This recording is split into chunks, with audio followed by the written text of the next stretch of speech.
La véritable histoire des 3 petits cochons. On raconte aux enfants l'histoire d'un méchant loup, avec 3 cochons roses et gentils comme tout. Il est grand temps de dire la stricte vérité, il y avait bien des loups, qui, sans méchanceté, vivaient dans un grand bois, mais n'avaient pas de louve.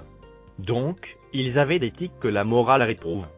3 cochonnes, par hasard, ayant très belle allure, vinrent à l'orée du lieu, pour tenter l'aventure. Mais aucun porcelet n'habitait dans le bois. Elles dirent au canidé, essayez donc une fois. La douceur porcine a bien des avantages, que l'on peut négocier, avec des loups volages. La véritable histoire des 3 petits cochons. La première cochonne experte, mais manuelle, soulagea bien des loups d'une dureté cruelle. Elle y mettait du cœur, elle y travailla tant, qu'on y faisait la queue, et ses gestes charmants, calmaient des loups ardents, les folies printanières. Ils en perdaient ainsi leurs humeurs guerrières. En paille, une maison fut le fruit du labeur, des pâtes qu'aimaient les loups, sujets à la vigueur.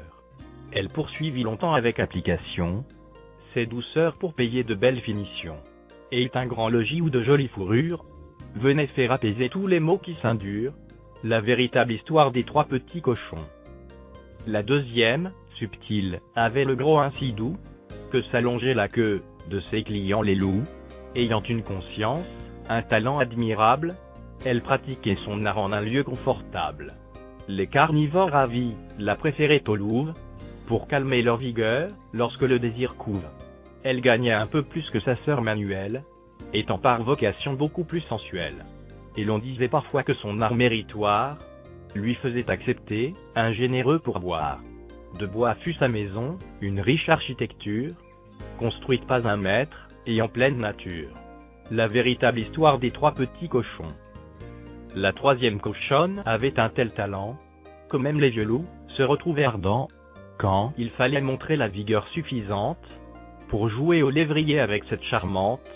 Elle leur prouvait souvent qu'un excès de fourrure donnait de l'intérêt à certaines postures. Cumulant tous les arts des cochonnes actives, elle acquit en forêt une estime assez vive. Et certains canidés en mouraient d'enchantement, la cochonne figurant au haut du testament. Sa maison fut de briques, le luxe en fut inouï. Mais à toute demande, elle ne disait que oui. Sa fortune étonna un galant porcelet, qui bien plus que les loups, lui chanta ses couplets.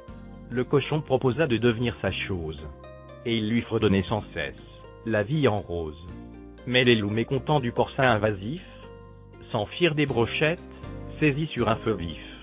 Au cours du long festin, ils prouvèrent à la belle qu'elle ne pouvait quitter sa vocation charnelle, et pour chasser le spleen de ses couronnes moroses, ils firent aux cochonnes, en guise d'apothéose, le cadeau d'un beau loup comme un âne attribué, qui donna à chacune 1000 félicités.